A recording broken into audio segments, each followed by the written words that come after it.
이야기가 있는 클래식 음악 세계로 안내합니다. 정태양의 클래식이 빛나는 순간.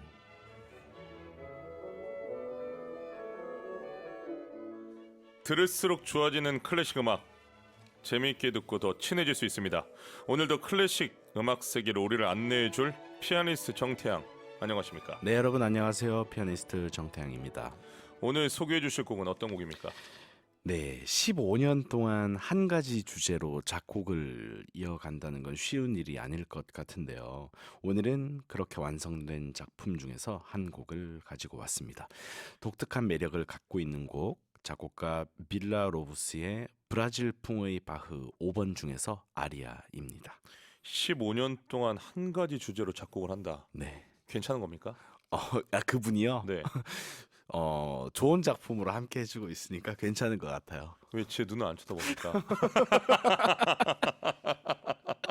자, 오늘의 주제곡을 작곡한 빌라로브스, 브라질을 대표하는 작곡가로 알려져 있죠. 네, 생각보다 남미에도 정말 위대한 클래식 작곡가들이 많은데 많이 알려져 있지는 않은 것 같아요. 이 빌라로브스는 1887년에 브라질의 리오데자네이루에서 태어났습니다. 아버지는 학자면서 음악가였는데요. 어린 시절부터 아버지에게 첼로와 클라리넷을 배웠다고 합니다. 그런데 제가 찾아본 바로는 그렇게 전문적인 교육을 받지는 않았다고 해요. 그런데 이 빌라로브스는 오보에 이외에는 거의 모든 악기를 연주할 수 있었다고 우와. 합니다. 그런데 이 아버지가 브라질 정부를 비판하는 칼럼을 써서요. 수배령이 내려졌고 이 가족이 브라질 전역을 떠돌면서 도피 생활을 하게 됩니다. 이 과정에서 빌라로브스는 브라질의 민속 음악에 눈을 뜨게 됩니다. 이제 12살에는 아버지가 세상을 떠나면서 빌라로브스는 카페에서 첼로와 클라리넷을 연주하면서 돈을 벌었다고 합니다. 세상에, 에피소드가 대단한데요. 네.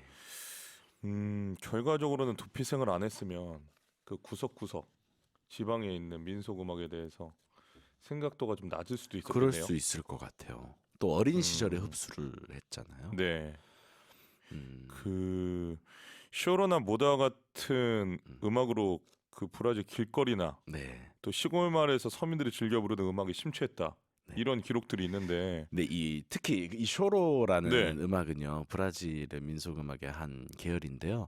저도 이 중에서도 피아노 곡이 있어요. 어허. 그래서 우리 11시 클래식에서 한번 연주하려고 저도 이제 공부를 시작했거든요. 그렇습니까? 근데 이게 지역에서 민속 음악을 수집해서 이것을 자신의 음악 세계로 정립하고, 근데 굉장히 세련되게 다듬었고, 그게 지금의 우리에게도 굉장히 좋은 감상을 주는 것 같더라고요. 그 지금 오로지 우리 방송을 위해서만 연습하는 맞아요. 겁니까? 맞아요. 예. 그러니까 딴 데서 연주한 적 없는 거죠. 없어요. 만약에 제가 팜플렛 찾으면 그 지난주에 제가 필립 글래스 친 것도 우리 방송이 처음이었어요. 알겠습니다. 감동입니다. 자, 어떻게 브라질풍의 바흐 같은 작품을 작곡할 수 있었을까요? 네, 한마디로 바흐를 너무 좋아했다고 아하. 해요. 언제인지는 정확하지 않은데요. 청년 시절부터 작곡가 바흐에 빠졌다고 합니다. 그러면서도 브라질의 이제 민속 음악을 관심을 가지고 채집을 했는데 네. 독학으로 거의 작곡을 공부했다고 전해집니다. 그러다가 20살 때 국립음악원에 다니면서 음악을 배우기 시작했는데요. 민속음악에 대한 연구는 학교에서뿐만 아니라 계속 이어졌다고 합니다. 그런데 유학을 되게 늦은 나이에 가게 돼요. 36살에 파리에 가서 공부를 하게 됐는데요. 이때 이제 서유럽에서 여러 음악을 접하면서 바흐에 대한 열정이 더욱더 구체화된 게 아닌가 생각을 합니다.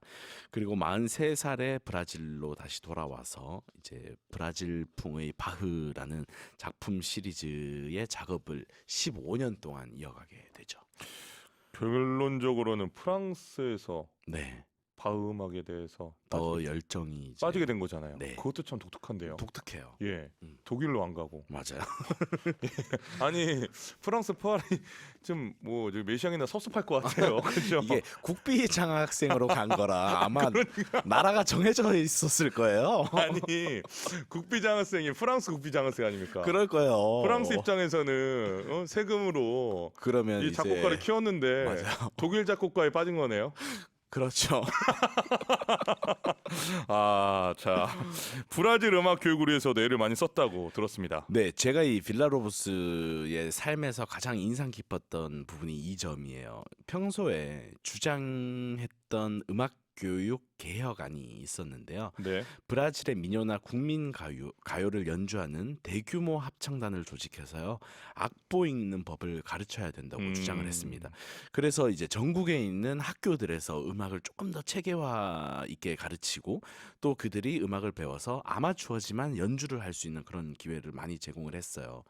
그래서 빌라로브스가요. 18,000명의 메머드급의 합창단을 조직해서 연주를 하기도 했습니다. 아, 그렇군요. 작곡가이면서 지휘자 또 교육자로 브라질 음악을 이끌었던 빌라로브스에게 브라질 민족 음악 어떤 의미였을까요? 네, 브라질의 민족 음악이 무엇입니까? 라는 질문에 이렇게 대답했다고 합니다.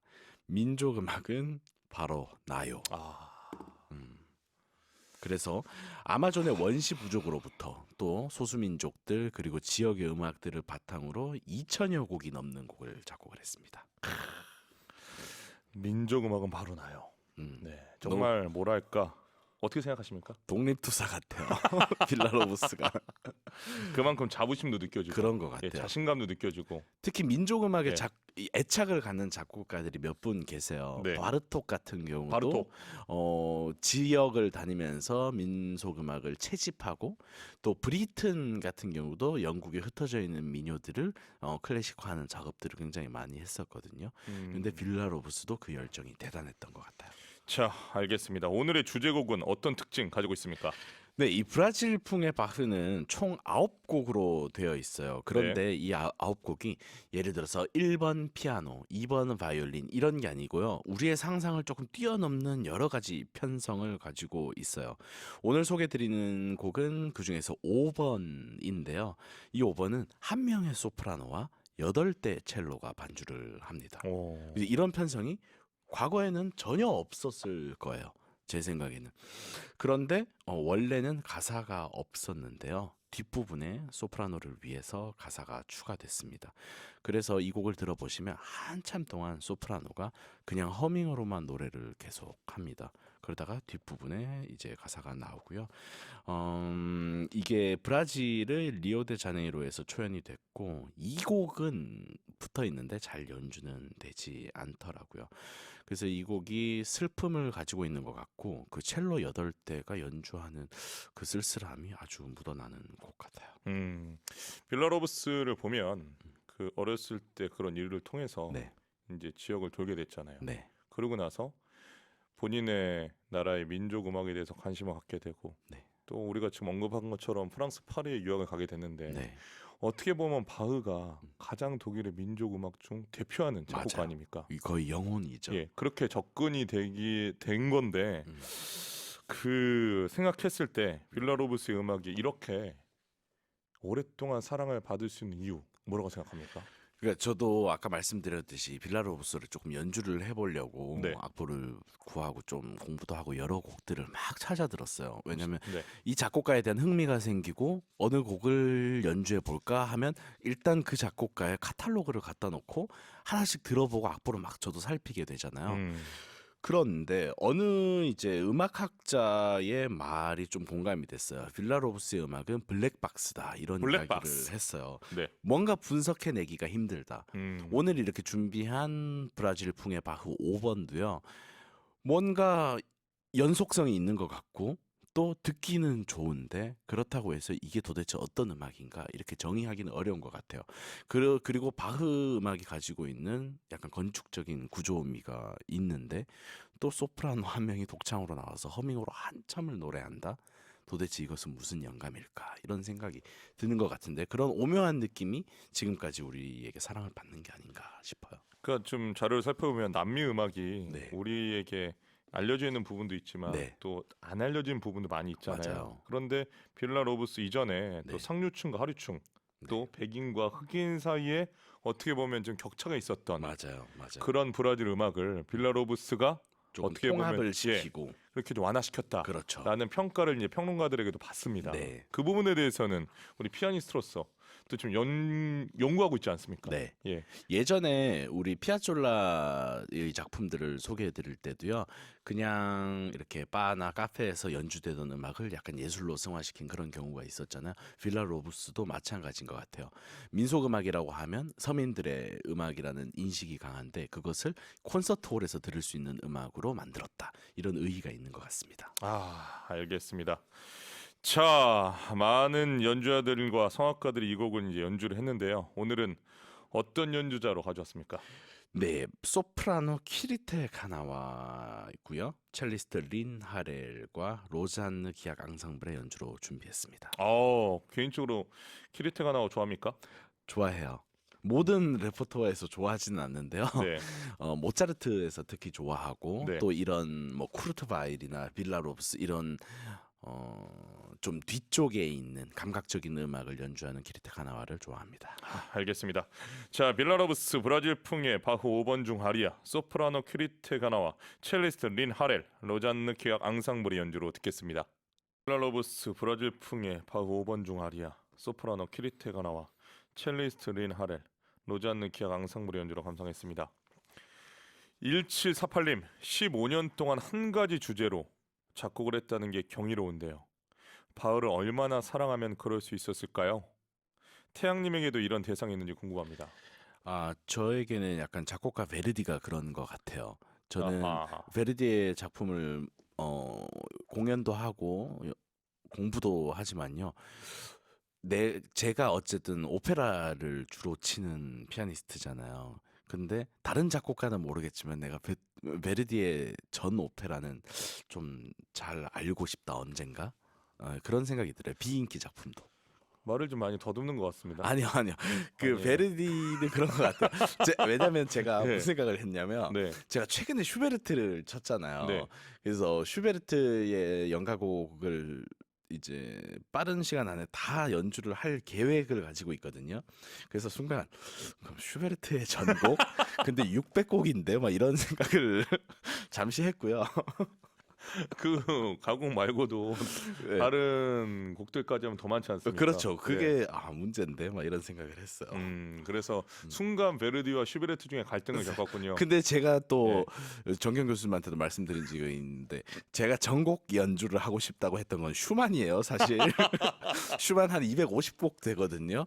그래서 순간 베르디냐 슈만이냐 뭐 이 생각을 했어요. 여기서 제가 좀 정리를 해드리면 네.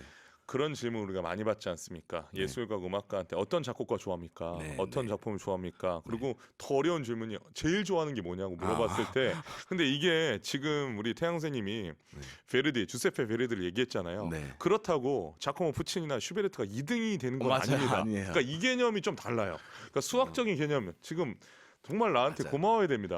맞아요. 제가 이제 슈베르트의 겨울나그네를 연주한 지 얼마 안 됐잖아요. 그러니까 지지난주까지 제가 가장 사랑한 작곡가는 슈베르트예요. 제가 막 매일 거의 새벽 3시 반까지 막 슈베르트를 치고 있었거든요. 이렇게 얘기해 드릴게요. 그러니까 음악가들 머릿속에는 가슴에는 방이 있어요.